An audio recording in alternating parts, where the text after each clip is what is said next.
Supreme God emperor के पिछले episode में हमने देखा था मुइन ने वहां पर किन जिनटियान को मार दिया था, जिसके बाद मुइन थर्ड कंपटीशन को भी जीत गया था। लेकिन जब मुइन उस पोर्टल से बाहर निकलता है तो वो बहुत ही ज्यादा घायल होता है और वो मास्कमैन भी वहां पर मुइन पर उसका इल्जाम लगाने लगता है। अब आगे इस एपिसोड की शुरुआत में वो मास्कमैन कहने लगता है ऐसा नामुमकिन है, किन जिनटियान इसके अंदर कभी भी नहीं मर सकता। शैडो पवेलियन के लोगों के सामने ये मेज पूरी तरह से इनएफेक्टिव है और खास करके मेरी एलाइट सोल्जर के सामने तुम किस तरह से किन जिनटियान को अंदर इसके मार सकते हो। जिस पर मुइन उस आदमी से कहता है अच्छा तो ये बात है, किन जिनटियान इस मेज से बहुत पहले ही एक बार ही चेकआउट कर चुका था, तो तुम क्या यहाँ पर इस कंपटीशन को किस लिए करवा रहे थे? शायद इसीलिए वो उसे एफेक्ट नहीं कर रहा था। जिस पर वो आदमी भी हड़बड़ाते हुए कहने लगता है ओ मेरा मतलब छोड़ो, अब जिसको तुमने मारा है तुम्हें पता है वो कौन है? हमारी शैडो पवेलियन के मास्टर का सबसे प्यारा चहीता सन है और तुमने उसे मार दिया, अब तुम मारे जाओगे। तभी मुइन उससे कहता है सच में, क्योंकि ऐसा कहने वाले आज तक सारे मारे गए हैं, तुम भी कोशिश कर सकते हो। तभी मुइन उस पर्सन से आगे कहता है और अगर मैं तुम्हारे जगह होता ना,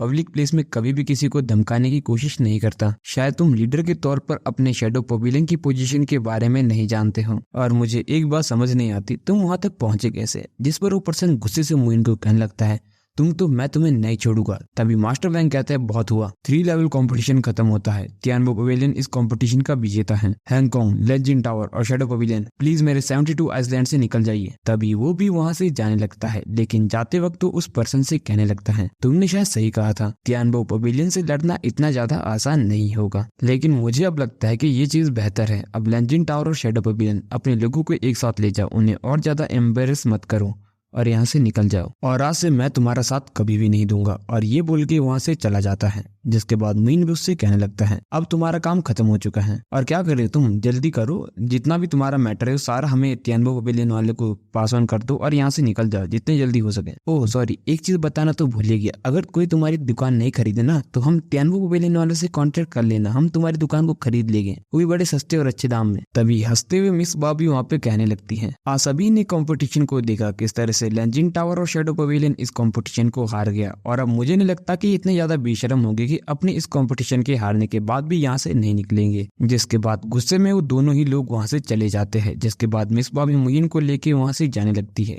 तभी वो ब्लड सेट का मास्टर भी कहने लगता है सच में इसकी पर्सनैलिटी काफी ज्यादा रेयर है। जिस पर उसका बेटा उससे कहने लगता है फादर आप बहुत कम लोगों को कॉम्प्लीमेंट करते हो और मुझे तो ऐसा भी लगता है कि वो बहुत ज्यादा घायल है। जिस पर उसके फादर उससे कहने लगते हैं बेटा इसीलिए तो मैं तुम्हारा पिताजी हूँ, अगर तुम्हारे पास मेरे दिमाग का एक हजारों भाग भी होता ना तो तुम्हें ये चीज आसानी से महसूस हो जाती है। खैर छोड़ो। जिसके बाद हमें दूसरे सीन में मुइन को दिखाया जाता है जो सबसे पहले अपनी मिट्टी को झाड़ता है, जिसके बाद पूरी तरह से ठीक हो जाता है। जिसको देखने के बाद मिस बॉब काफी ज्यादा हैरान हो जाती है और मुइन से कहने लगती है क्या तुम्हें थोड़ी भी चोट नहीं लगी है? जिस पर मुइन उससे कहने लगता है तुम्हें कुछ तो ऐसा करना चाहिए ना कि लोग तुम्हें देख पाए। जिस पर मिस बॉब गुस्सा होते हुए कहने लगती है तो तुम मुझे ये चीज पहले भी बता सकते थे, मैं इतना कष्ट करके तुम्हें यहाँ तक नहीं लाती। जिस पर मुइन उससे कहने लगता है तुम अभी अनग्रेटफुल हो रही हो, वैसे भी अभी अभी मैंने तुम्हारी मदद की है जिस वजह से तुम्हें इस पूरे 72 आइसलैंड का ट्रेडिंग पार्टनर बनाया गया है। जिस पर मिस बॉब कहने लगती है हाँ तुम ऐसा कह सकते हो, वैसे भी मैं लेजेंड टावर और शैडो पवेलियन के पास इतना अच्छा भविष्य नहीं जाने देती। जिस पर मुइन उससे कहने लगता है ये तो बहुत ज्यादा आसान है,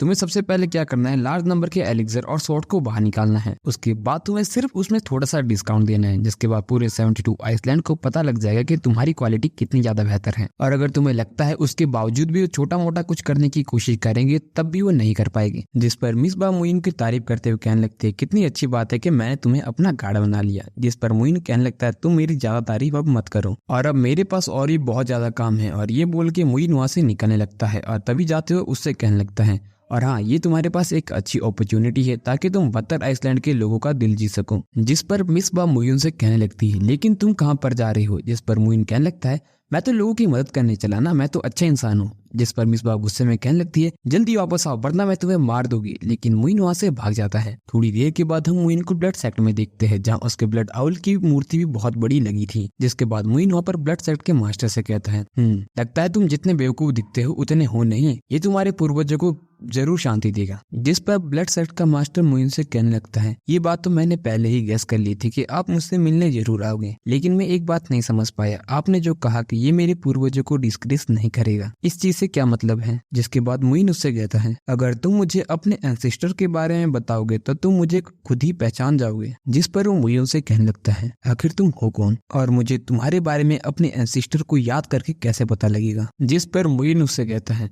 अगर मैं तुमसे कहूँ कि मैं मुइन हूँ तो क्या तुम यकीन करोगे। जिस पर वो कहता है बिल्कुल भी नहीं। और सच में यार मुइन ने आज तक जितने भी लोगों के पास अपनी सच्चाई बोली है ना उन्होंने कभी भी मुइन का यकीन नहीं किया है और जिनके पास नहीं बोली है उनको मुइन पे उसी मुइन होने का शक है। खैर छोड़ो। जिस पर मुइन उससे कहता है यकीन करो या ना करो, खैर मैं भी खुद पर यकीन नहीं करता। चलो अब मेरे साथ 10,000 साल पहले क्या हुआ उसके बारे में बात करूं और तुम्हारे एंसेस्टर किस तरह से मारे गए और इतने सालों में तुम्हारे ब्लड सेट के साथ क्या कुछ हुआ। जिसके बाद वो पर्सन मुयन से कहने लगता है जब से मुझे पता लगा है तुम्हारा नाम भी मुयन है जो कि 10,000 साल पहले बर्नेमल यून का भी हुआ करता था, तब से मैं अपने ब्लड लेक आइसलैंड के इतिहास के बारे में जानकारी इकट्ठा कर रहा हूँ और शायद अब मेरे कुछ डाउट क्लियर हो सके। जिसके बाद वो आगे मुयन से कहने लगता है हजारों साल पहले यूनमैंग ली को अटैक किया गया था हांगकांग माउंटेन के द्वारा और जैसे ही ये बात हमारे एंसेस्टर को पता लगी उन्होंने गुस्से में आकर हांगकांग माउंटेन के काफी लोगों को मार दिया। लेकिन आखिर समय में उन्हें 1000 ऑफ वर्ड्स के द्वारा घेर लिया गया और कुछ ताकतवर लोगों ने उन्हें घेर कर मार दिया।